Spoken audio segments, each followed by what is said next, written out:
وعد الله الذين آمنوا منكم وعملوا الصالحات ليستخلفنهم في الأرض আল্লাহ ওয়াদা করছেন তোমরা যদি ঈমান আনতে পারো এবং নেক আমল ভালোভাবে করতে পারো আমি আল্লাহ নিজে তোমাদের হাতে ক্ষমতা দিয়ে দেব, খেলাফতি দিয়ে দেব। কার কথা? কার কথা? আল্লাহর কথা। শর্ত হলো ভালো ঈমান আনতে হবে এবং নেক আমল করতে হবে। আমার কথা কি কষ্ট হচ্ছে নাকি আপনাদের? আসলে তো আমাদের হয় কি জানেন, মাহফিলে লেখা থাকে আমাদের পোস্টারে প্রধান বক্তা, কিন্তু মাহফিলে এসে হয়ে যায় শেষ বক্তা। বুঝলেন? উপায় নাই, সব আনুষ্ঠানিকতা শেষ কইরা আমাদের উঠায় দেয়। সব চাপ যখন নিম্ন চাপ, ঊর্ধ্ব চাপ, বিড়ি খাওয়া চাপ, সব চাপের মধ্যে আমি পড়ে যাই মহাচাপে।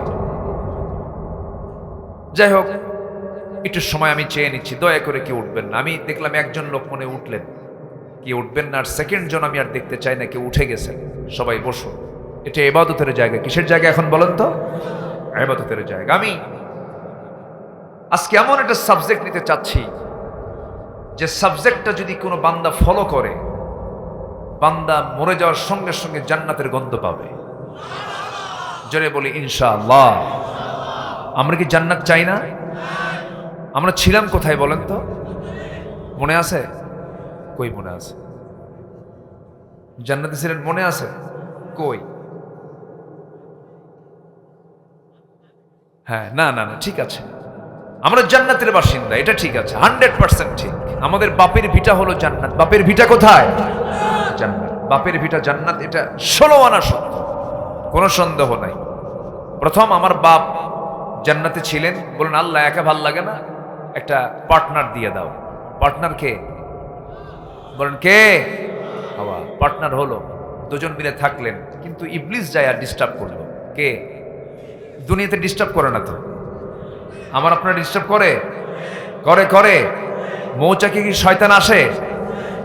হ্যাঁ, মৌচাকে শয়তান কি আসা যাওয়া করে? করে। একজন কাছে 24 ঘন্টায়। ইবলিস ভয়ঙ্কর, শুধু মৌচাক চেনে না, সে জান্নাতও চেনে।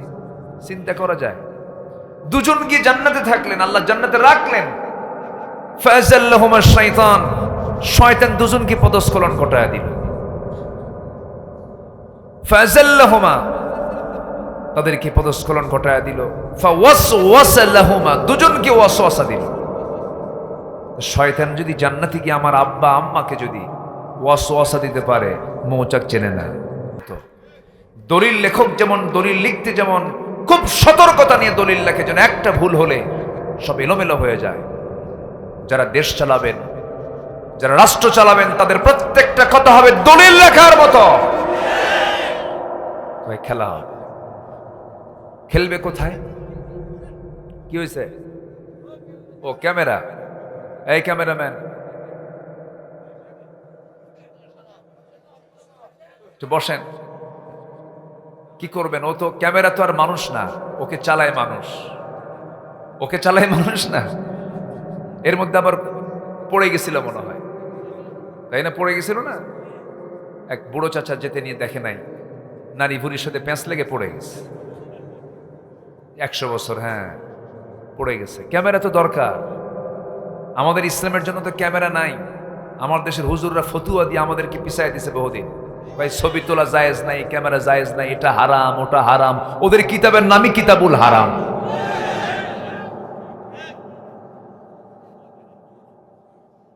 যা করছেন আমাদের, আগে তো বলতো যে নির্বাচন করাও হারাম, বলছে না? এগুলো বলছে না? খেলে হারামই খুঁজে পাইছে ওরা সারা জীবন। কষ্ট পাচ্ছেন নাকি আপনারা? তো ক্যামেরার তো দরকার আছে, তো ধমক দেন কেন? আবার একটু উঠবে, উঠবো, বসবে, ওরা দেখবে না? দেখার সুযোগ দেন। আপনি শুনতেছেন হাজার হাজার, ওরা শোনা দেবে কোটি কোটি মানুষকে। তো সবই তো ঠিক ঠিক তো কিছুই না। তাহলে ইমানদারের জবান হবে কি দুই রকম না এক রকম? দলিল লেখার মতো না? হ্যাঁ, কোনো ভুল হওয়া যাবে না। তো উনি খেলা হবে বলে এখন কোথায় যা আছেন আল্লাহই জানে।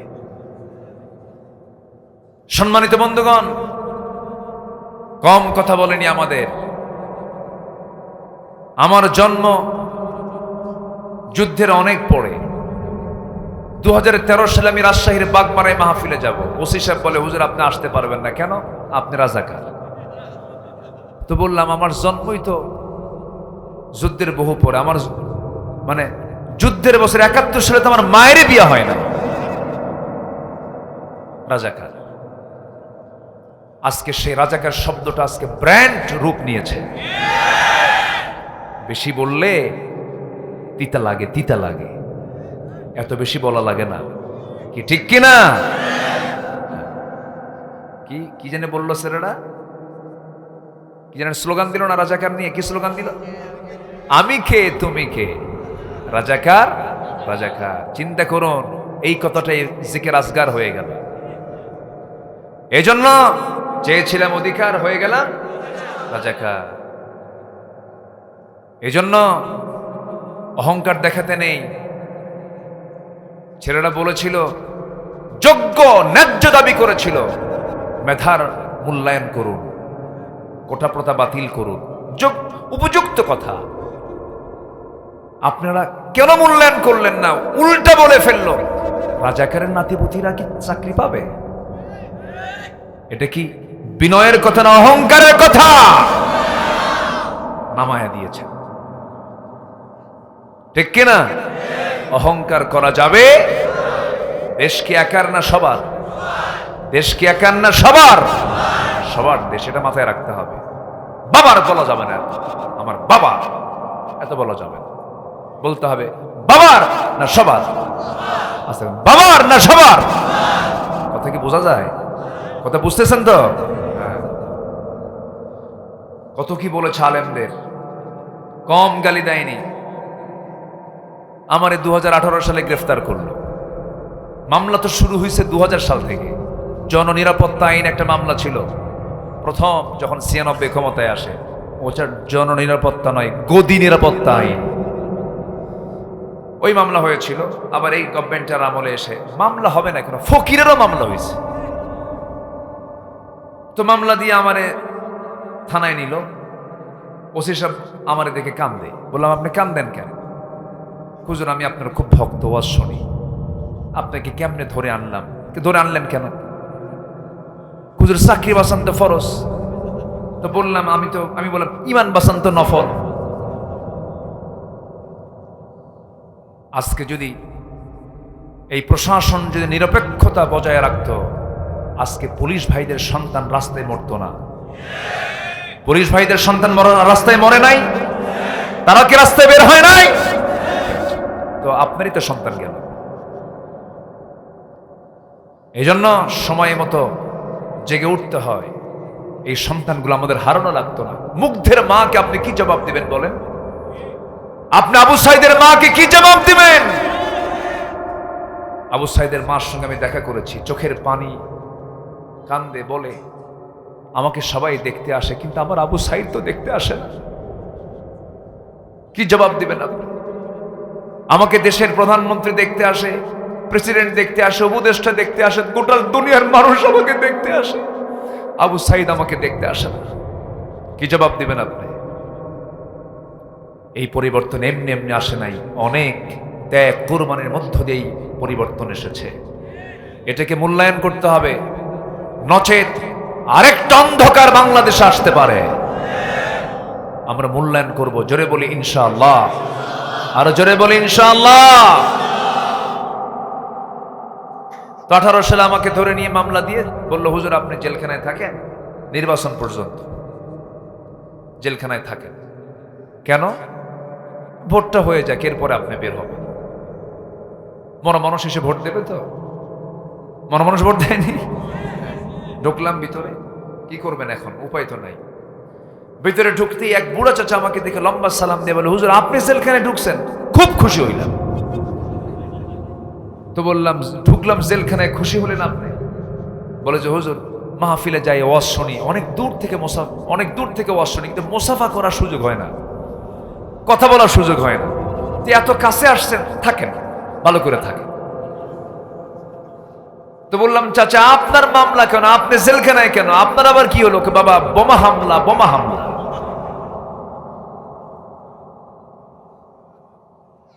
কথা কি ক্লিয়ার? কথা কি বোঝা যায়? আমরা পরিবর্তন চেয়েছি, পরিবর্তন পেয়েছি, আরো সুন্দর করে পরিবর্তন করব আমরা, জোরে বলি ইনশাআল্লাহ। এর জন্য দরকার কি? অসৎ চরিত্র না উন্নত চরিত্র? উন্নত চরিত্র হতে পারে কি দিয়া? বলেন কি দিয়া? আমার নবীর ইন্তেকাল হয়ে গেল, একজন এসে প্রশ্ন করছেন, কাইফা কানা খুলুক রাসূলিল্লাহ, আমার নবীর চরিত্র কেমন ছিল? সঙ্গে সঙ্গে আম্মা জান আয়েশা বললেন, কানা খুলুকুহুল কুরআন, তার চরিত্র ছিল হলো এই কোরআনে কারীম। নবীজির চরিত্র কি ছিল? সেই চরিত্রের কিতাব এখনো আছে না নাই? আছে। এটাকে মানলেই আমাদের নবীর চরিত্র আমাদের মধ্যে চলে আসবে, আলহামদুলিল্লাহ। আমার বন্ধুগণ, আল্লাহ রাব্বুল আলামিন তার শানে বলেছেন, লাকাদ কানা লাকুম ফি রাসূলিল্লাহি উসওয়াতুন হাসানাহ লিমান কানা ইয়ারজুল্লাহা ওয়াল ইয়াওমাল আখির ওয়া যাকারাল্লাহা কাসীরা। তোমাদের জন্য উত্তম আদর্শের বাস্তব নমুনা কেউ নয়, তিনি হচ্ছেন জনাবে মুহাম্মদুর রাসূলুল্লাহ সাল্লাল্লাহু আলাইহি ওয়াসাল্লাম। তিনি হচ্ছেন তোমাদের জন্য বাস্তব মডেল। তুমি কি চাও? তার জীবন থেকে সব পেয়ে যাবে। আমার নবীজি ছোট্ট ছোট্ট বাচ্চার সামনে যখন চলে যেতেন, শিশু প্রিয় হয়ে যেতেন। বুড়োদের সামনে দাঁড়াতেন, বুড়ো হয়ে যেতেন। বউদের সামনে দাঁড়াতেন, স্বামী হয়ে যেতেন। সন্তানদের সামনে দাঁড়াতেন, বাবা হয়ে যেতেন। নাতির সামনে দাঁড়াতেন, নানা হয়ে যেতেন। হুসাইন বলে, নানা প্রায় প্রায় দেখি তুমি এক এক সময় এক একটা ঘোড়ায় চড়ো। আমার নবীর আস্তে বলে 7-8টা ঘোড়া থাকতো। কয়টা থাকতো? 7-8টা করে ঘোড়া থাকতো। সবচেয়ে তেজি ঘোড়াগুলো রাসূল ব্যবহার করতেন, কারণ আমার নবীজির দিনের বেলা কেটেছে ঘোড়ার পিঠে, রাত বেলা কেটেছে জায়নামাজে। আমার নবীজির গোটা জিন্দেগির 23 বছরের 13 বছর মার খেতে চলে গেছে মক্কায়, আর মদিনার 10 বছরে 86টা যুদ্ধ পরিচালনা করেছেন। 27টা যুদ্ধের সম্মুখ নেতৃত্ব দিয়েছেন মুহাম্মদ সাল্লাল্লাহু আলাইহি ওয়াসাল্লাম। দিন তেমনি এমনি বিজয় হয় নাই। আমার নবীজি হুসাইন বলছেন, নানা যান প্রায় প্রায় ঘোড়ায় চড়েন, আমার তো মন চাই আমি ঘোড়ার পিঠে চড়বো। রাসূল বলেন, তোমার তো পা বড় হয় না, তুমি ঘোড়ার পিঠে চড়বা কেন? তোমার পাটা বড় হোক। এবার হুসাইন বলছে, না না, তোমার পিঠে আমি চড়বো, তোমার পিঠ আমার ঘোড়া। আমার নবীজি সামনে হাতটা আগায় দিলেন, ঘোড়ার মতো করে থাকলেন। লাফ মেরে হুসাইন নবীর পিঠে বসে বলছে, পিছনে থাপ্পড় মেরে বলে, ঘোড়া যা, ঘোড়া যা। আমার নবীজি গোটা ঘর ঘুরে বেড়ায় নাতিকে খুশি করে দিতে। বিশ্বনবী বিশ্বমানের চরিত্র। স্ত্রী হক আদায় করেছেন। উহুদ যুদ্ধের দিন কণ্টকীর্ণ যুদ্ধ, দামামা চলছে চতুর্দিকে। আমার নবীজি রাত্রিবেলা তাবুতে এসে বলছে, আয়েশা চলো, তোমাকে টাইমই দিতে পারছি না, যুদ্ধের এই প্রচন্ড ব্যস্ততা, চলো না আমার একটু দৌড়ের পাল্লা দেই। সুবহানাল্লাহ বলবেন না? ইসলামে প্রেম আছে না নাই? দেখি বিয়ার আগে না বিয়ার পরে? আর এখন প্রেম হয় কখন? বিয়ার আগে প্রেম হয় আর শেষ, বিয়ার পরে আর প্রেম হয় না, খালি কিলে হয়। খালি কি হয়? অনেকে বলে, হুজুর আমাদের না লাভ ম্যারেজ। আমি কই লুচ্চা ম্যারেজ।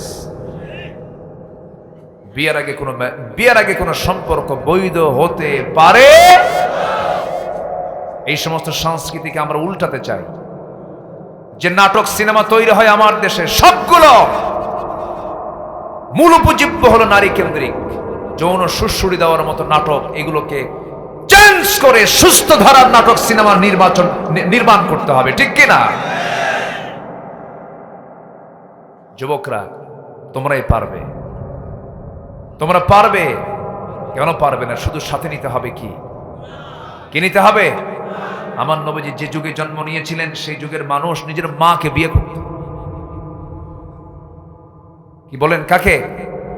নিজের মাকে বিয়ে করত। মানে বাপ বিয়ে করছে এক মহিলাকে, সৎ মা, তালাক দিছে, ছেলে যায় ওই মা নিয়ে চলে আসছে বিয়ে করে। এই অসভ্য সমাজকে সভ্য করেছেন কোন জাদু দিয়ে নয়, কোন মন্ত্র দিয়ে নয়, একমাত্র কি দিয়া? কোরআন দিয়া। বের করে এনেছেন ওই সমাজ থেকে আবু বকর, ওমর, উসমান, আলীর মতো মানুষগুলোকে। সুবহানাল্লাহ বলবেন না? যারা কাবা শরীফের সামনে উলঙ্গ হয়ে কাবা তোয়াফ করত, উলঙ্গ, একজনের সামনে আরেকজন উলঙ্গ হয়ে ঘুরত, সেই মানুষগুলোকে লজ্জা শিখালেন, সেই মানুষগুলোকে সত্য শিখালেন, সেই মানুষগুলোকে আমানতদার শিখালেন। আল্লাহু আকবার, আল্লাহু আকবার। একটা আবু বকর পৃথিবীতে আর আসবে? একটা ওমর কি পৃথিবীতে আসবে আর? অথচ কোন যুগের মানুষ তারা ছিলেন? পানির চাইতে মদ বেশি খেত, বিয়ের চাইতে জেনা বেশি হতো, মদের বোতল দিয়া তারা গোসল করতে, এমন একটা অবস্থা। সেই মানুষগুলোকে এক সুতার কাঠিতে আবদ্ধ করেছেন কোন জাদু দিয়ে নয়, কোরআন দিয়ে। জোরে বলেন সুবহানাল্লাহ। সে কোরআন আজও আছে না নাই? অসম্ভব না সম্ভব? সিরিয়া মুক্ত হয়েছে জুলুম, বলি আলহামদুলিল্লাহ। এই সিরিয়া বাশার এবং হাফিজ আল আসাদ, ওর বাপ এবং ওর ছেলে বাশার যা করেছে, ওরাও আয়না ঘর বানিয়েছিল। আজকে রাশিয়ার মস্কোতে গিয়ে পড়ে আছে বাশার আল আসাদ, কেউ নাই তার পাশে। জুলুম টিকে না। এরকম করে যারাই জুলুম করছে তারা কেউ টিকবে না। আগামীর দিন আসতেছে, ইসলামের দিন, কোরআনের দিন। জোরে বলি ইনশাআল্লাহ। এটা পরিবর্তন লক্ষ্য করছি গোটা পৃথিবী জুড়ে। এখন দরকার হচ্ছে আমাদের উন্নত চরিত্র। কি চরিত্র বলেন তো? উন্নত চরিত্রের জন্য 15টা চারিত্রিক গুণ আজকে আমি বর্ণনা করতে চাচ্ছি। কয়টা বলেন তো? 15টা। শুনতে রাজি আছেন? কতক্ষণ শুনবেন?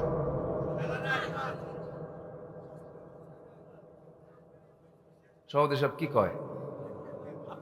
সারা রাত থাকবেন? সবাই থাকবেন? আচ্ছা থাকবেন, আমি চলে যাব।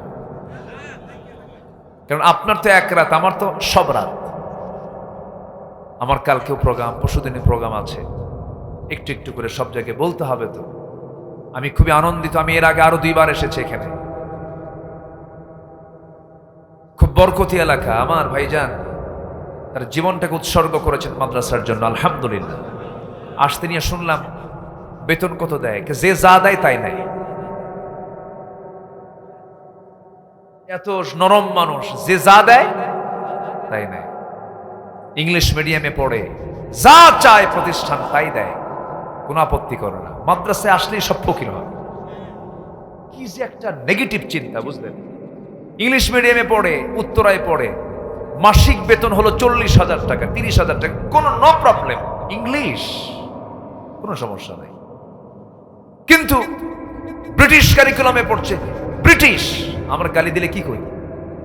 ব্রিটিশ করি না? ওই ব্রিটিশ শেখে মাসে 40,000 50,000 টাকা দিয়ে। আর মাদ্রাসায় আসলে বল এত বেতন, এ আছে না নাই? এই কৃপণতা থেকে বের হয়ে আসতে হবে। সন্তানকে আলেম বানাবেন, টাকা খরচ করবেন সন্তানের পেছনে, সম্পদ খরচ করবেন সম্পদের শিক্ষার জন্য, সন্তানের শিক্ষার জন্য সম্পদ যা লাগবে ব্যয় করবেন। সন্তানকে সম্পদ বানায় ছাড়বেন। আসতে এখন কেন? আমার বুঝে আসে না, জানেন? ইংলিশ পড়ায় প্রাইভেট, বেতন পায় 8,000 10,000, তাও মাসিক মানে সপ্তাহে 2 দিন যায়। আবার শুধু চা দিলে হবে না, কফি দিতে হবে, আবার কিছু কি বলে ফলমূল দিতে হবে। আর হুজুর যাবেন কোরআন পড়াতে সপ্তাহে 3 দিন আর 7 দিন, মাসে 30 দিন। 3 মাসে কোরআন হাতে নিল। এখন ছাত্রের বাপ বলে, হুজুর কোরআন হাতে নিচ্ছে আমার সন্তান, কত বরকত আমার। হুজুর দোয়ার অনুষ্ঠান হবে। 3 মাস একটা না পড়েছে, 1 পয়সা বেতন দেয় না। অনুষ্ঠানের দিন অনুষ্ঠান সম্পূর্ণ শেষে মিষ্টি 1 প্যাকেট হাতের মধ্যে দিয়ে বলে হুজুরকে, হুজুর কোরআন শিখায় তো কোরআন টাকা নেওয়া জায়েজ নাই, হুজুর দোয়া করবেন। দেখছেন কি ফতুয়া দিল বদমাইশ। এই আছে না নাই? আছে না নাই? এগুলো প্রতারণা, এগুলো করা যাবে না। কোরআনের মূল্য কেউ দিতে পারবে না, কিন্তু অবশ্যই সম্মান করার দরকার আছে না নাই? সব শিক্ষার মধ্যে বেশি সম্মান করা উচিত কিসের শিক্ষায়? যা খরচ করবেন তাও সওয়াব। রাগ করলেন নাকি আপনারা? কথায় কি রাগ করলেন? আমি এই দিক দিয়ে আসতে নিয়ে শুনছি সব। শোনার পরে আমি একটা চিন্তা করছি যে আমি মাহফিল এটা একটু অ্যাপ্লাই করব। কেন খরচ করবেন না আপনি? সন্তানের জন্যই তো আপনি খরচ করবেন। দিনের জন্য যা খরচ করবেন তাই আপনার কাজে আসবে। বলি আলহামদুলিল্লাহ। আমার দিকে তাকান। চরিত্র আমরা গঠন করব কোরআন দিয়ে। জোরে বলি ইনশাআল্লাহ। আমার নবীর সামনে এক সাহাবী কান্দে বলে, হুজুর আমার তো কাম সারা, কেন? ইসলাম কবুল করছি কিন্তু আমার ঘুম নাই কয়েক রাত হলে। তো তুমি ইসলাম কবুল করে কি ঠকছো নাকি? কেন ঠকি নাই, কিন্তু একটা চিন্তা বারবার মনে হচ্ছে, কি হুজুর? আমার মনে হচ্ছে আমার সব গুনাহ মাফ হলো, একটা গুনাহ মনে হয় মাফ হবে না। তুমি কি করছো বলো তো? হুজুর ইসলাম গ্রহণ করার পরে কিছু করি নাই, ইসলাম গ্রহণের আগে একটা চরম শক্ত গুনাহ করেছি, মনে ছিল না, কিন্তু ইসলাম গ্রহণের পর বারবার মনে হচ্ছে, রাতে আমার ঘুম হয় না। আমার নবীজি বললেন, তুমি বসো। বসায় দিয়ে হাঁটুন গেড়ে সামনে বসলেন। রাসূল বলেন, তুমি সুন্দর করে আমাকে বলো তুমি কোন দোষটা তুমি করেছো। আমার নবীজির একটা স্বভাব ছিল কি জানেন? রাসূল মানুষের কথাগুলো খুব গভীর মনোযোগ দিয়ে শুনতেন, শুধু বলতেন না। কিছু কিছু লোক আছে খালি কয় কিন্তু বলার চান্স নাই, এরকম আছে না? বলেন তো, কাউকে বলতে সুযোগ দেয় না। আমার রাসূল সুযোগ দিতেন। এরকম মাঝে মাঝে রাসূল কথা বলতেন। একদিন এক সাহাবীর সামনে দাঁড়ায় বলে, হুজুর আমার একটা কথা আছে। কি কথা বলো? হুজুর সময় লাগবে। বলো, সময় নিয়ে বলো। সাহাবী বললেন, ইয়া রাসূলুল্লাহ, আমি যখন ইসলাম গ্রহণ করি নাই এক প্রতিমার পূজা করতাম, এক দেবতাকে ভাগ্যের প্রতীক মনে করে বুকে রাখতাম, পিঠে রাখতাম, মাথায় রাখতাম, কোথাও গেলে ওকে ছাড়তাম না। একদিন লম্বা সফরে বের হলাম, ওই মূর্তিটাকে সাথে নিয়ে যখন বের হয়েছি, প্রকৃতির চাপ চাপলো, আমার পেশাবের চাপ চলে আসলো। আমাকে শৌচকার্য করতে হবে, কি করব আমি? কোথায় নিয়ে যাব এই মূর্তিটা? টেনশনে পড়ে গেলাম। না না, নাপাকি জায়গায় আমার দেবতাকে নেব না, উঁচু জায়গায় রেখে, এক জায়গায় রেখে আমি আড়ালে চলে গেলাম। শৌচকার্য কমপ্লিট করে এসে ওই মূর্তি যখন হাতে নিতে নিলাম, তখন দেখি মূর্তির আপাদমস্তক মাথা থেকে পা পর্যন্ত পানি দিয়ে ভেজা। আমি ভাবলাম, হুজুর মনে হয় রহমতের পানি। এই বলে আমি আমার জিহ্বার চাটন দিলাম মূর্তির সাথে। মূর্তির গায়ে দেখি আমতা আমতা গন্ধ। সামনের দিকে তাকায় দেখি কুকুর লেজ গুটায়া যায়। এই কথা কি বুঝতেছেন? আমার নবীজি মুস্কি মুস্কি হাসি দিলেন। সাহাবে কেরাম আওয়াজ দিয়ে হাসলেন। রাসূল এবার মজা করে বলছে, সাহাবী এবার তো মজার কথা সামনে পড়ে আছে, এখন কি হলো? এরপরে কি বলো? এরপরে সাহাবী বলছেন, হুজুর ওই গন্ধ কি আর সহ্য হয় নাকি? ওই কুকুরকে দেখে আমার এমন রাগ হলো, সমস্ত রাগ এক জায়গায় করলাম আর বললাম, দেবতারে সারা জীবন তোকে ইজ্জত করলাম, সম্মান করলাম, একটা কুকুরের ঠ্যাং খাড়া করে পেশাব করে গেল, তুই কোনো জবাব দিলি না, তুই কিসের রব? এক আসার মারলাম, এক আসারে ভেঙ্গে চুরমার করে সে আপনার সামনে দাঁড়িয়ে এমন রবের সন্ধান পেয়েছে, তিনি হচ্ছেন আকাশের মালিক, জমিনের মালিক, মহান রব্বুল আলামিন। জোরে বলি সুবহানাল্লাহ। আমার নবীজি বলছেন, সাহাবী তোমার কি হয়েছে বলো? হুজুর ঘুম নাই কয়েক রাত হলে। কেন, কি হয়েছে? হুজুর নিজের হাতে মেয়েকে খুন করেছিলাম, বলেছিলাম, কিন্তু ইসলাম কবুল করার পরে আমার মনে হয়েছে, আবার আমার মনে হয় এই গুনাহটা আল্লাহ পাক আমাকে মাফ করবেন না। তুমি কেমনে মানলা বলো তো? হুজুর বইয়ের পেটে সন্তান 6 মাস, বললাম যাও বাবার বাড়ি থেকে আসো, সন্তান ডেলিভারি হয়ে যাবে ওই বাড়িতেই, ছেলে হলে নিয়ে আসবা, মেয়ে হলে জীবন্ত পুঁতে হত্যা করবে, আমাকে বলার দরকারই নেই। আমার বউটা বলে নাই হুজুর, মেয়ের সন্তান হয়েছিল আমার অজান্তে অন্য বাড়িতে। ধীরে ধীরে বড় করে 6 বছর যখন পূর্ণ হলো, হঠাৎ আমার চোখের সামনে ধরা পড়ে গেছে, আমার মতো চোখ, আমার মতো কথা, আমার মতো হাঁটা, আমার মতো হাত পা, সবকিছু চট করে ধরে আমার স্ত্রীর সামনে হাজির করলাম। স্ত্রী হাত পা কাঁপতেছে আর বলতেছে, স্বামী আমার এরে পাইলেন কই? এটা কে বলো ভালো করে? স্ত্রী বলে, আমার স্বামী এই তথ্য কেমন করে গোপন করবে? এই সন্তান তো আমাদের। হুজুর আমার প্রচন্ড রাগ হলো, এমন রাগ হলো আমার, কিন্তু রাগটা প্রকাশ করতে দিলাম না। ঠান্ডা মাথার খনি বনে গেলাম, সঙ্গে সঙ্গে মেয়েটাকে অভিনয় করে কোলের মধ্যে তুলে নিয়ে চুমুক দিলাম, আদর করলাম। মেয়েটাকে বললাম, মা রে আমি তোমাকে দারুণ ভালোবাসি। মেয়েটা তার উল্টা মাকে বলে, মা তুমি বড় ঠকাইছো আমারে, আমার বাপ তো খুব ভালো মানুষ, আগের থেকে পরিচয় করে দিলে এই ভালোবাসা পেতাম আমি। কিন্তু মেয়েটা জানে না আমি কেমন পাষাণ পিতা, সন্তানকে আমি হাতের মধ্যে নিয়ে পরের দিন নানির বাড়িতে নিয়ে যাব বলে তার সঙ্গে কথা বলে তাকে নেওয়া শুরু করলাম। রাস্তায় চলতে নিয়ে হঠাৎ করে সামনে একটা জঙ্গল পেয়েছি, জঙ্গলের দিকে রওনা করলাম। মেয়েটা বলছে, বাবাজি আমি তোমার সঙ্গে এই দিক দিয়ে নানির বাড়ি গিয়েছি, তুমি এই দিকে যাও কেন? কোনো কথা বললাম না। জঙ্গল পার হয়ে গর্ত খনন শুরু করে দিলাম কোদাল দিয়া। ঠিক দুপুরবেলা ওই কোদাল মারতেছি, ওই মাটিগুলো এসে আমার দাড়ির ভিতরে ঢুকে যায়।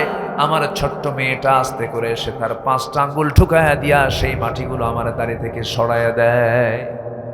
আমি যখন কোদাল মারতেছিলাম ঘামতেছি, আমার ঘামগুলো গামছা দিয়ে আমার সেই মেয়েটা মুছে মুছে দিয়ে বলে, বাবা নানির বাড়ি কখন যাবা? কিচ্ছু বললাম না। গর্ত খনন যখন শেষ হয়ে গেল হুজুর, আমার মেয়েটাকে মুচকি হাসি মেরে অভিনয় করে বললাম, মা দেখো তো গর্ত খনন কেমন হয়েছে। আমার মেয়েটা আস্তে করে সরল মনে ওই গর্তের দিকে উকি মেরে যখন দেখতে নিল, দেখতে নিয়ে যখন উকি মেরেছে আমি পিছন দিকে চলে আসলাম। এমন জোরে এক ধাক্কা মারলাম, এক ধাক্কায় গর্তের মধ্যে পড়ে গেছে।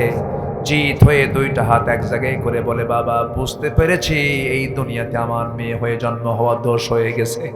আমার মা বলেছিল, আমার মা আমাকে বারবার সতর্ক করেছিল, বাবা আমি কি কারণে তোমার সঙ্গে আসলাম, আজকে আমি জানি তুমি আজকে আমাকে মেরেই ফেলবা, কিন্তু একটাবার তোমার কাছে করজোরে মিনতি জানাই, বাবা প্রয়োজনে ভিক্ষা করে খাবো, কিন্তু একটাবার আমাকে বাঁচায় দাও। এই চেহারা তোমাকে আমৃত্যু কোনোদিন তোমার সামনে আর দেখাবো না। এতবার রণয় বিনয় করলো হুজুর, দিল কাঁদলো না, দিল নরম হলো না। চেহারাতের কারণে, পরিবেশের কারণে, সমাজের কারণে হাতের মধ্যে পাথর নিলাম, এত জোরে তার কলিজা বরাবর আঘাত করলাম। এক আঘাতে ফিঙ্কি দিয়ে রক্ত পড়া শুরু হয়ে গেল। ভিতরে থেকে বারবার বলছে আব্বা আব্বা বলে চিৎকার করে ডাকতেছিল। পাথর চাপা দিয়া, মাটি চাপা দিয়া জনমের মতো দুনিয়া থেকে বিদায় করে দিলাম। আমার নবীজি কথাগুলো শুনলেন, শোনার পর সাহাবীকে বুকের সঙ্গে জড়িয়ে ধরে বলছেন, ও সাহাবী রে, তুই কি জানিস আমার আল্লাহর দয়াটা কত বড়? তুই দিনটা গ্রহণ করার কারণে এত বড় গুনাহ তোর জীবন থেকে মুছে গেছে রে। জোরে বলে সুবহানাল্লাহ। সেই মানুষগুলোকে উন্নত চরিত্র দিয়ে সোনার মানুষে পরিণত করেছেন। এই জন্য যুবক ভাইরা যারা মাহফিল আসছো, তোমাদের কাছে আমি করজোরে মিনতি জানাই, উন্নত চরিত্র গঠন করো, সত্য কথা বলবা, আমানতের খেয়ানত করবা না, ধৈর্যশীল হবে, নামাজি হবে, তাওয়াক্কুল করবে, ইখলাস আনবে, এই সমস্ত চরিত্রগুলো নিয়ে আসবে, উন্নত জীবন গ্রহণ করবে। তুমি কি জানো 1000 রাত তাহাজ্জুদ পড়লে যে সওয়াব হবে, একটাবার তুমি যদি কোনো নারীর সামনে দেখতে পাও, সে নারীর দিকে যদি না নজর দিয়ে যদি পর্দা অবলম্বন করবে, এখানে নারীর দিকে আমি তাকাবো না, 1000 রাতের তাহাজ্জুদের চাইতে এই সব আল্লাহ তোমার দর আমল নামায় বেশি দিয়ে দিবে। নোংরামি করবে না, অসৎ নেতৃত্ব মানবে না, নেশার জগতে যাবে না, মাদকাসক্ত হবে না, উন্নত চরিত্র গঠন করবে, বাপ মার সেবা করবে, বড়জনকে সম্মান করবে, ছোটজনদেরকে স্নেহ করবে, রাস্তায় যখন চলবে বিনয়ী হয়ে চলবে, মাথার চুল থেকে শুরু করে নিয়ে পার গোড়ালি পর্যন্ত সব জায়গায় ইসলাম রাখবে। তোমাকে দেখেই যেন মনে হয় তুমি মুসলিম পরিবারের সন্তান। এমন করে যদি নিজের জীবনকে গড়ে তুলতে পারো, বন্ধু মহলকে যদি গড়তে পারো, সমাজকে যদি গড়তে পারো, আগামী নেতৃত্ব আসতেছে তোমার হাতে, ঠিক কিনা? তোমার হাতে দেশ চলে আসবে। আল্লাহ কবুল করুন, আল্লাহ কবুল করুন, আল্লাহ কবুল করুন। সন্তানকে মাদ্রাসায় দিবেন তো নাকি? দিবেন না? মাদ্রাসায় দিবেন না? এই গাজীপুরে বৃদ্ধাশ্রম আছে, দেখে আসেন, অনেক শিক্ষিত লোক, বুড়া মানুষ সেখানে বসে আছে, ওদের ছেলেরা ডাক্তার, ইঞ্জিনিয়ার, জজ, ব্যারিস্টার। আল্লাহর কসম করে বলি, একটা আলেমের বাবাকে আপনি বৃদ্ধাশ্রমে পাবেন না। সন্তানকে চরিত্র শিখান, মাদ্রাসায় দেন চোখ বন্ধ করে। আমি চ্যালেঞ্জ দিচ্ছি, কলেজ পড়ুয়া ছাত্র যত বেকার আছে, মাদ্রাসা পড়ুয়া ছাত্র কোনো বেকার নাই। কি ঠিক আছে না? আমার জরিপ করা হয়ে আছে, আমি জরিপ করেছি, দেখেছি। পড়ান, সমস্যা কি? আপনার সন্তান এখানে পড়লে আর একটা বেনিফিট আছে, আমার স্যার বলেছেন, এখানে পড়লে সে কলেজে যেতে পারবে, সে ডাক্তার হবে, কিন্তু কি ডাক্তার হবে? এখান থেকে হাফেজ হবে, সে হাফেজ ডাক্তার হবে, সে হাফেজ ইঞ্জিনিয়ার হবে, হাফেজ জজ হবে, হাফেজ ডিসি হবে। সে চোর ডিসি হবে না, ডাকাত ইঞ্জিনিয়ার হবে না। কথা ক্লিয়ার? আসেন দোয়া করে দিই। কি আলোচনা চালাবো? কারো কোনো আপত্তি নাই তো? বলি আলহামদুলিল্লাহ।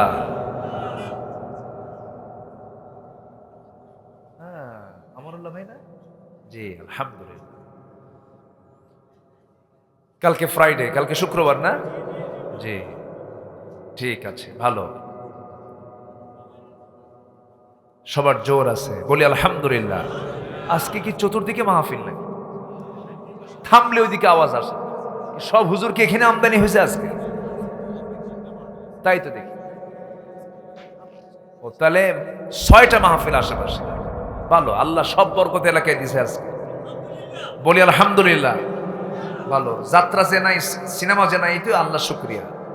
এগুলো যদি কোথাও দেখেন, বাড়ি দিয়ে সোজা করবেন, একদম বাড়ি দিয়ে সোজা করবেন, ঠিক কিনা? বাড়ি দিয়ে সোজা করবেন, কোনো আকাম কুকাম হতে দিবেন না, কোনো কথা নাই। মান রাআ মিনকুম মুনকারান ফালিয়ুগাইয়িরহু বিয়াদিহি। কোথাও কোনো শরীয়ত বিরোধী কোনো কাজ হলে হাত দিয়ে মিটায় দিবে, এটা হচ্ছে 1 নাম্বার ঈমান। এগুলো চলতে দেওয়া যাবে, বাস করবেন। আপনার গ্রামে কারা নামাজ পড়ে তালিকা করবেন, কারা পড়ে না তাদেরও তালিকা করবেন। মাতব্বরি করে নামাজ পড়ে না, বলবেন না মাতব্বরি যদি রাখতে চাও নামাজ পড়ো, তাছাড়া মাতব্বরি ছুটাইয়া দেব। মসজিদ কমিটির যদি কোনো দায়িত্বশীল সভাপতি কে হবে? ওই গ্রামের যে সবচেয়ে বুজুর্গ লোক, সে হবে মসজিদের সভাপতি। কোন চোর যদি থাকে, কোন মক্খর যদি থাকে, কান ধরে বের করে দেন। কি আসতে কোন কেন? এগুলো মাথায় রাখতে হবে। হ্যাঁ, থাকবো কি কন?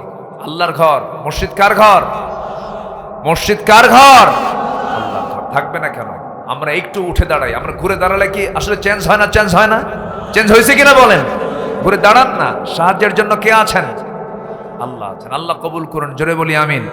আমার নবীর যে প্রথম মসজিদ, সেখানে কয়টা রড ছিল? রড ছিল, ছাদ ছিল, বাতি ছিল, কিছুই তো ছিল না। সেই সময়ের মসজিদের মুসল্লি কি কিয়ামত পর্যন্ত আর খুঁজে পাওয়া যাবে? আর ইসির মুসল্লি আর খেজুর পাতার মুসল্লি কি এক? এখন মসজিদ পাকা ঈমান, আর আগে মসজিদ কাঁচা ঈমান। গল্প করে, তুমি কি জানো আমি একটা মসজিদ বানায় দিয়েছি, এসি মসজিদ। তোমার মসজিদ কি এসি না? আরে কি করছো তুমি? দেখছেন, মানে ও এই গল্প করে, একটা বার বলে না তোমার মসজিদে মুসল্লির সংখ্যা কত। ফজরের সময় মুসল্লি খুঁজে পাওয়া যায় 3 জন, 3 বুড়া। 3 বুড়া। বলা হলো, চাচা আপনারা মসজিদে কেন? বুড়ি নাই তো। কে নাই?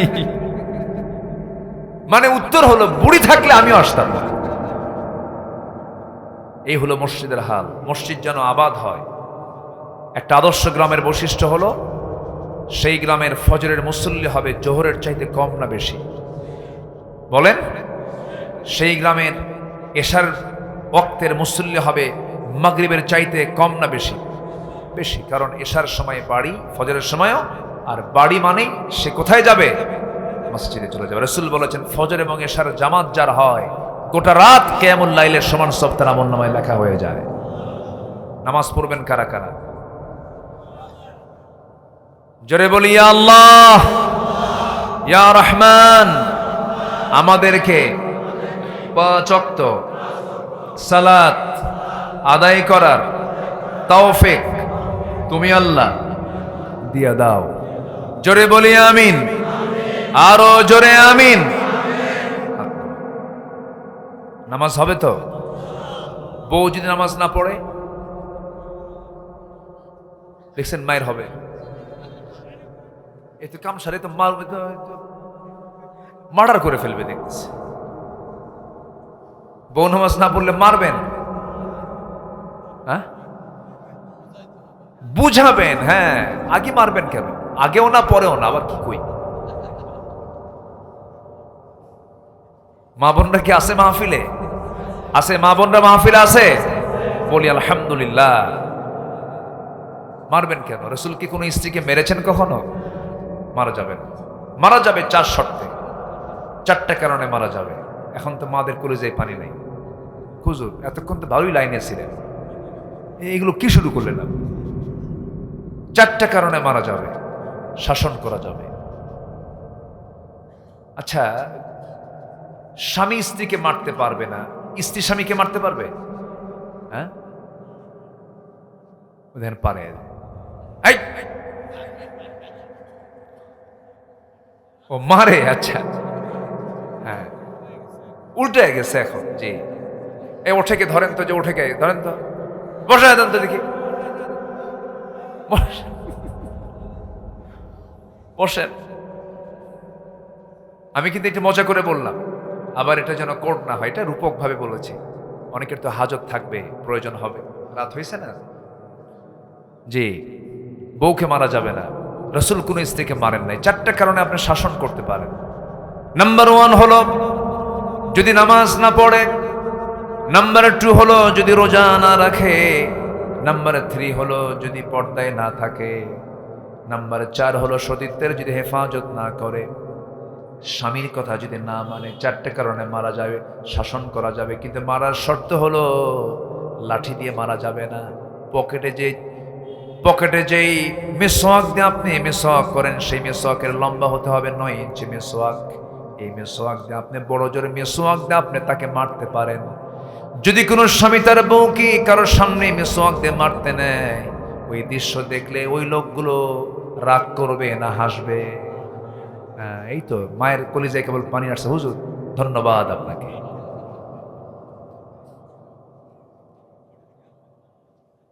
মারা যাবে না। আমার নবীজি কোন স্ত্রীকে মেরেছেন এমন কোন রেকর্ড আপনি একটাও দেখাতে পারবেন না। মাঝে মাঝে একটু রাগ করতেন, চোখ রাঙ্গাতেন, একটু অভিমান করতেন, রাসূল একটু নড়াতেন মুখ। একদিন আম্মা জান আয়েশা আরেক স্ত্রীর শানে বললেন, হুজুর আপনার অমুক স্ত্রী তো একটু খাটো। আমার নবীজি একটু চেহারা রক্তিমাকার ধারণ হলো, একটু লাল চেহারার হয়ে বললেন, ও আমার লাকাদ কুলতি, তুমি যে কথাটা বলেছো, এই কথা যদি, তোমার এই কথা যদি 7 সমুদ্রের পানিতে যদি ফেলে দেওয়া হতো, 7 সমুদ্রের পানির রং বিবর্ণ হয়ে যেত শুধু খাটো বলার কারণে। এই জন্য পৃথিবীর কোনো মানুষের সৃষ্টিগত দিক নিয়ে কখনো গালমন্দ করা যাবে যাবে। আপনার বউটা যদি কালো হয়, কোনোদিন কালো বলবেন না। বউটা যদি দেখতে আপনার চোখে যদি একটু অসুন্দর মনে হয়, তবু অসুন্দর বলবেন না, কারণ ওই কালো অসুন্দর যিনি করে দিয়েছেন আপনার চোখে যদি অসুন্দর, কিন্তু আল্লাহর চোখে সবচেয়ে সুন্দর করে আমার আল্লাহ আমাকে আপনাকে বানিয়েছে। জোরে বলে সুবহানাল্লাহ। কালো কি সুন্দর না? কালো সুন্দর, সবই সুন্দর দুনিয়ার। আমি 2015 সালে হজে গিয়েছিলাম। সেইবারের হজের সফরে আফ্রিকান একজন কালো নিগ্রো মানুষকে দেখতে পেলাম। আমি হলাম লম্বায় প্রায় 72 ইঞ্চি, 6 ফিট লম্বা আমি একজন মানুষ। ওই লোকটার পাশে যখন আমি দাঁড়ালাম, সেই লোকটার দিকে আমি চেয়েছিলাম এইরকম কইরা, মানে প্রায় 8.5 ফিট লম্বা। কয় ফিট? 8.5-এর মতো, মানে 8 ক্রস হয়ে গেছে, মানে আমি তার কোমরের কাছাকাছি। বিশাল বিগ ফিগার, মানে ছোট মোটো হাতি, ছোট মোটো হাতি। তা আমি তাকে প্রশ্ন করলাম, মিন আইনা যেতুক, আপনি কোন জায়গা থেকে আসছেন? আইনা বিলাদুক, আপনার দেশ কোথায়? তো বলল যে নাইজেরিয়া। তা আমি তাকে বললাম যে আপনার চেহারাটা এত কালো, তো এই যে আপনি মিশরের মানুষগুলোকে দেখতেছেন, ইরানের মানুষগুলোকে দেখতেছেন, ইয়েমেনের মানুষগুলোকে দেখতেছেন, সিরিয়ার মানুষগুলোকে কি ফুটন্ত গোলাপের মতো চেহারা, এত সুন্দর চেহারার মানুষগুলো দেখে কি আপনার একটু কি হিংসা হয় না? তো তার নখটা এরকম করে উঁচা করলো, এরকম। এই নখটা আমার এটার মতো, বুঝলেন? মানে আমার এই জায়গা আর ওর হচ্ছে এই নখ, এইরকম মোটা নখ। তো এইরকম নখ উঁচা করে আমাকে লক্ষ্য করে বলতেছে, এগুলো কোনো চেহারা হলো? চেহারা তো আমার। কি কথা কি বুঝতেছেন? বলি আলহামদুলিল্লাহ। তো আমি তাকে বললাম, আচ্ছা আপনাদের কাছে কোন ধরনের মহিলা পছন্দ? বলে যে আমাদের পছন্দ কালো। দেখছেন, আল্লাহ তাদের রুচিটাও ওই রকম করে দিয়ে দিয়েছেন। বলেন আলহামদুলিল্লাহ। সবই সুন্দর। বেলাল কি ছিলেন? রাসূল কি ছিলেন? সুন্দর, ফর্সা। যেটা ফর্সাও না, যে সুন্দরের কোনো তুলনা নাই, বলি আলহামদুলিল্লাহ। আমার নবীজিকে ফর্সাও বলা যাবে না, কালোও বলা যাবে না। এমন কালার, এমন চেহারা যা পৃথিবীর কারো নাই। আল্লাহু আকবার। অথচ সেই নবীর পাশে ছিলেন বেলাল, ইমাম রাসূল বেলাল মুয়াজ্জিন। নেলসন ম্যান্ডেলাকে আমরা বর্ণবাদী বৈষম্যের নেতা বলি, বর্ণবাদী বৈষম্য দূরকরণের নেতা বলি আমরা নেলসন ম্যান্ডেলাকে। তার কত আগে রাসূল বেলালকে মুয়াজ্জিন বানায় বুঝায় দিলেন, না, কালো ধলার কোনো ব্যবধান ইসলামে নাই। আল্লাহু আকবার। সব সুন্দর। বউটা কালো হলে কালো বলবেন না, বলবেন তুমি আমার চোখে পূর্ণিমার চাঁদ। দেখবেন আপনার বউটা এই কথা শুনে আয়নার কাছে গিয়ে বলবে, না, আমার স্বামীর রুচি আছে। কি কথা কি বুঝতেছেন? আল্লাহ মেয়েদের কিরকম করে বানাইছে, যত খুশি করবেন সে তত খুশি।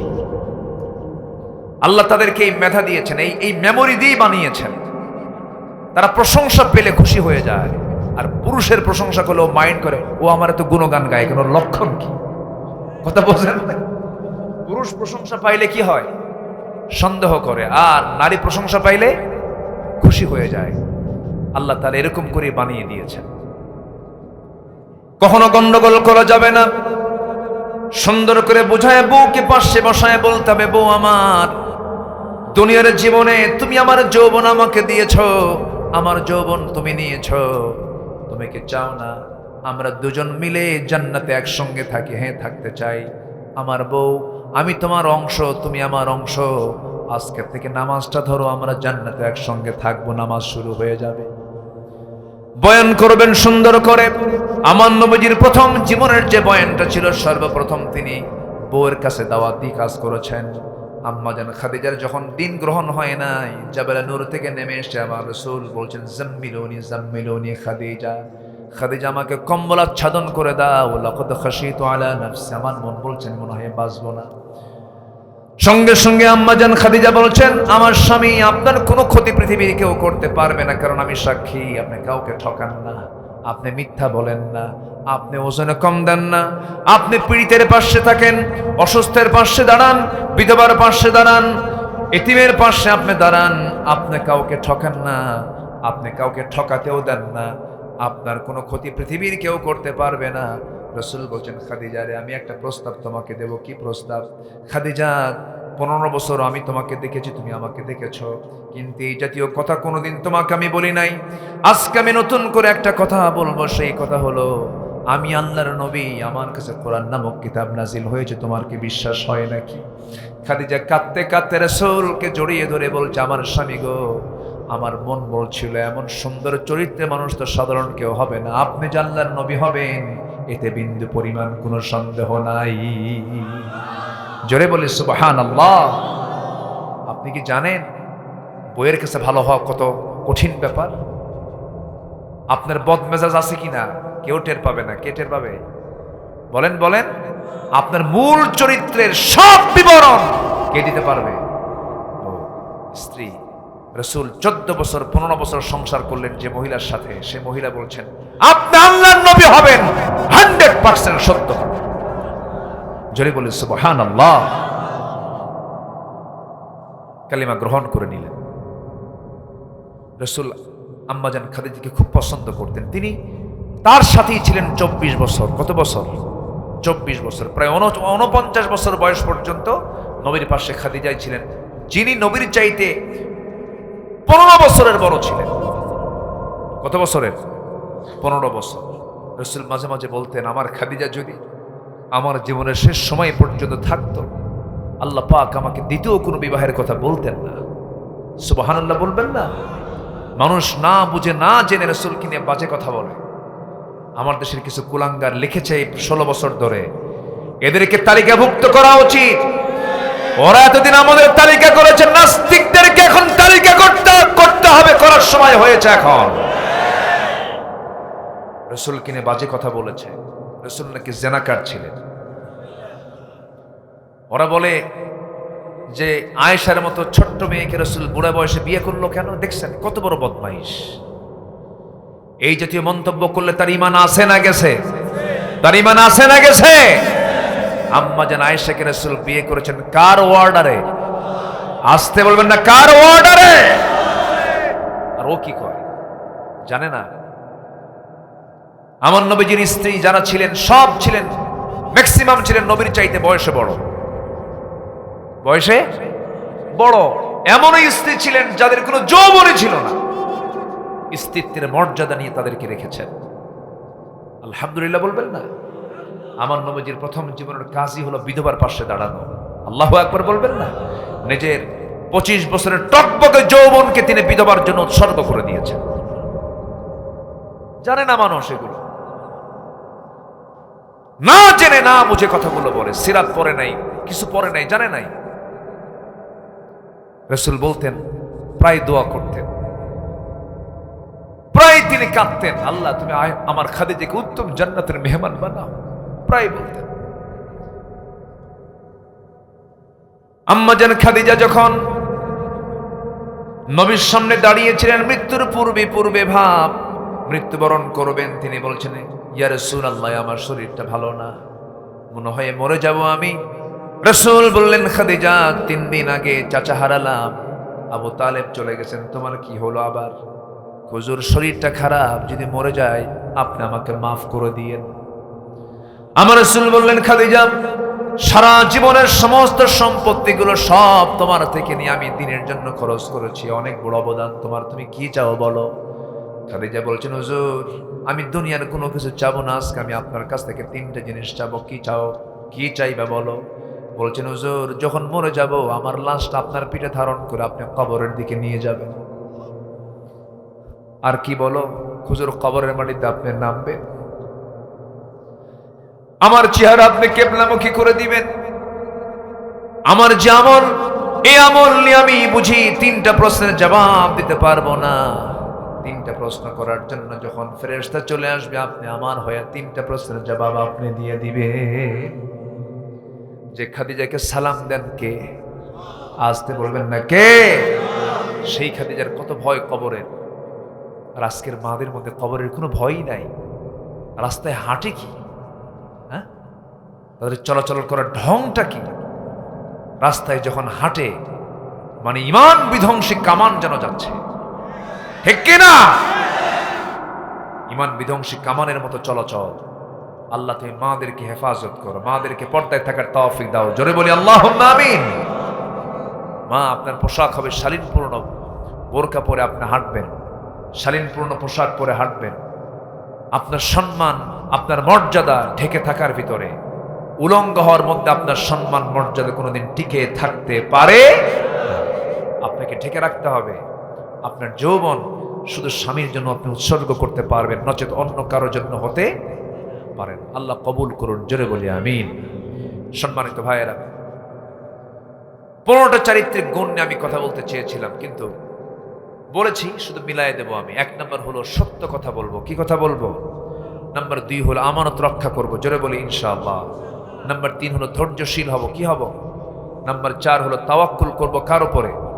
নাম্বার 5 হলো ইখলাস, অর্থাৎ একনিষ্ঠ হব, যা করব কার জন্য? নাম্বার 6 হলো আদালত, অর্থাৎ ন্যায়পরায়ণতার মধ্য দিয়ে আমরা চলবো, জোরে বলি ইনশাআল্লাহ।